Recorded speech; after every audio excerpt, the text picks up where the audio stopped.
Bali, may gawa tayo dito ng power inverter. Yung brand niya is ito.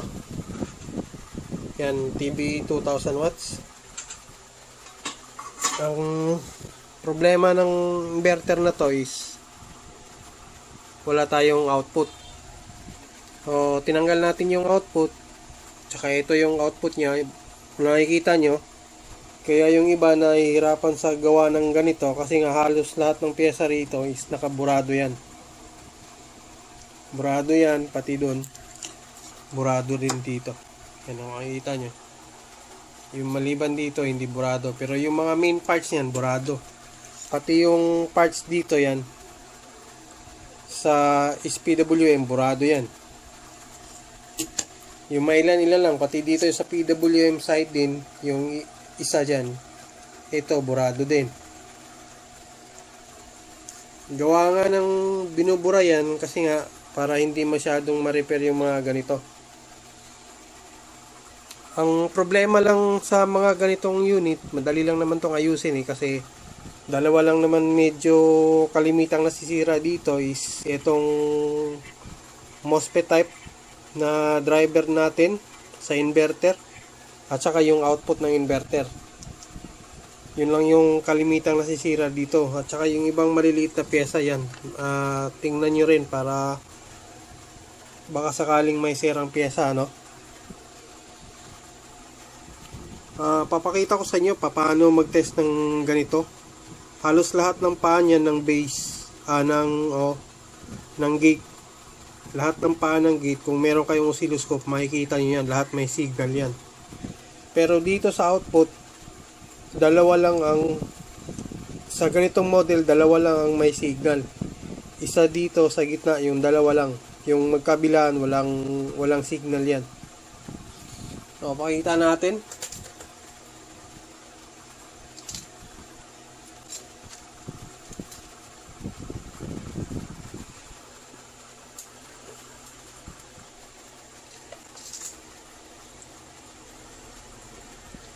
Tapos set tayo.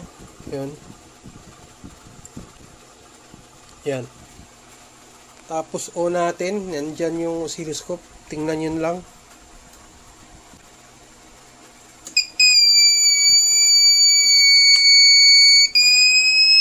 Yan. Pagka nakarinig kayo ng ganyan, minsan hindi hindi magkakaroon ng waveform doon. Hindi lalabas kasi nga magti-trigger yung protect. O di kaya yung alarm. So, ulit. Tingnan natin. Yan. Wala. So, kailangan natin dito, sensitive kasi to. Kailangan natin dyan ng, tanggalin ko muna yung ground. Baka ito yung ground.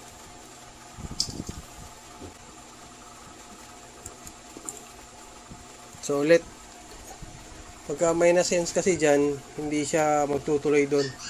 So, tingnan ulit natin. Yun. So, minsan, yan, hindi na siya nag-alarm kasi nga, na-detect na niya, pero ito yung signal natin dito. Yan. Yun, nag-protect na rin. Ulit. Ayan. So, on ko ulit. Yun. Yan lang yung hahanapin natin. Yung signal na yan. Yan yung PWM signal. At saka yung isang signal dyan is yung SPWM. Ito yan. So, kailangan ko lang itaas yan. Tapos, testing ulit tayo. Yun. Yan yung hinahanap nating signal ng SPWM. Baliktaran yan kung tutusin. Yan, kusang bumabaliktad yung yung signal ng SPWM.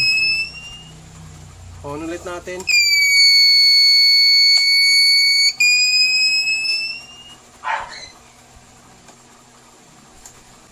Yan. Yan lang yung hanapin nating signal.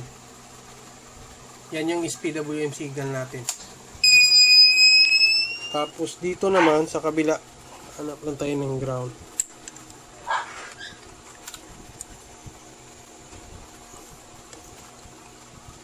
Okay. Hindi.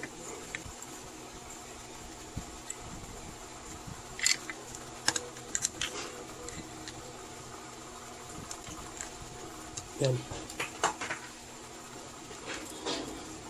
So ulit, pagtetest dito yung gate lang. Tsaka malalaman mo kung okay lahat yan kasi merong signal lahat yan. So, on natin. Yan. So wala doon. So, titingnan nyo lang yung scope yan. Yan yung signal natin.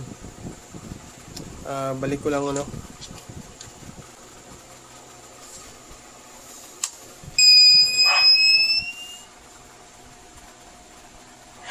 So ulit, testing tayo. On natin.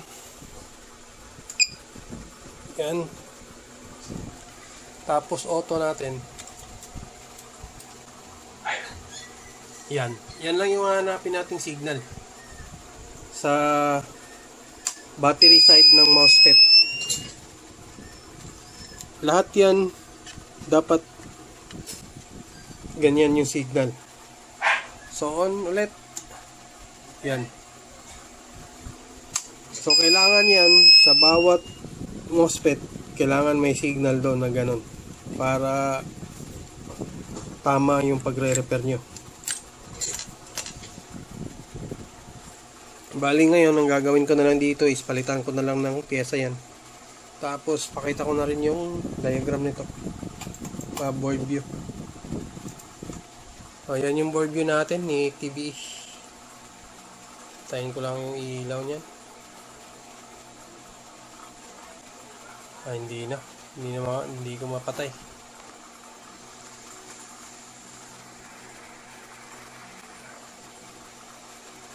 So, yan yung board view niya. So, lahat ng piyesa niyan meron tayo. Kaya lang naman minsan nahihirapan yung gumagawa nito kasi nga hindi nila alam kung value ng mga piyesa dito. Pati dito. Nakikita nyo naman burado. Bali, gawin ko na lang dito. Tapos ko namang ma-check to. Kita nyo naman nakatanggal na yan. Ang kagandahan lang sa ganitong pagre-repair is hindi masyadong naputok yung IGBT. Masisira lang. Masisira lang yung mga MOSFET pero hindi talagang sabog na sabog. So, balik na lang ako pagka napalitan ko na tapos testing natin. Tapos tingnan din natin yung signal ng pure sine wave. Bali, test tayo ano. So, ayan. On natin. So, ayan. Nakita nyo naman. Yan yung pure sine wave. Tapos 220 volts. Okay na siya. So, sa mga nagtatanong doon sa TBE, kung talagang pure sine wave ba talaga? So, pure sine wave siya.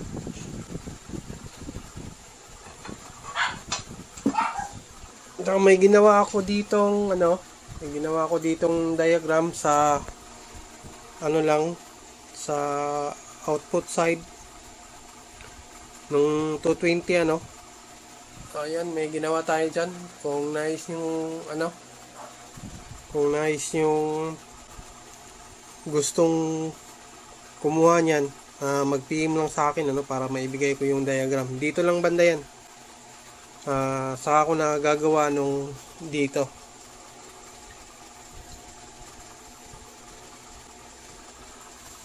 So bali yan yung ginawa nating schematic ng TBE by Tagum Pix Bali ngayon sasarado ko na lang to tapos testing natin. Bali ngayon nabuo na natin si TBE 2000 watts inverter, power inverter. Tapos magte-testing tayo ng electric fan.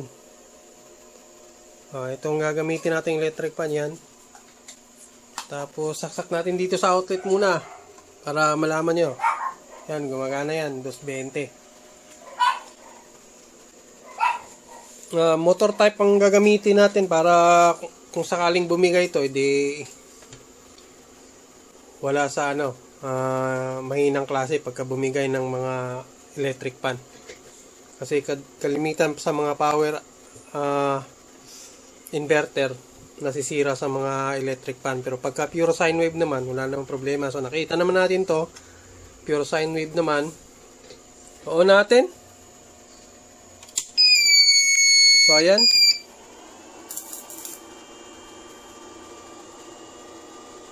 So ayan, nag-okay na. Tapos testing tayo kung ilan ang output natin. Set tayo ng AC. So ayan. Tingnan natin doon kung ilan. So ayan. 218. Ayan. 218 volts AC. Kulang ng 2 volts. Hayaan mo na yan. Sasaksak natin yung electric pan. Ayan, gumana.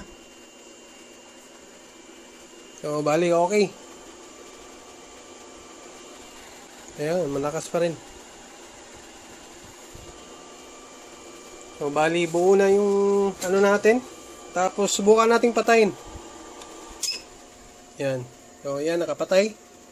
Tapos, on ulit natin. Kung hindi ba bibigay si inverter. Ayan. Wala. O, buo na. Ulit. So, ganun lang. Minsan, pagka ganito mga inverter, may talaga, may case talaga yan. Pagka hindi pa masyadong naka-charge yung mga capacitor, minsan nag-a-alarm. Pero pagka naka-charge naman yun, okay na yun. Katulad nito, na yan, naka-hook up na yung battery natin. Power supply nga lang yung gamit natin. Set natin ng 11.9 volts. Tapos ito yun, on natin. Ayan, okay na yan.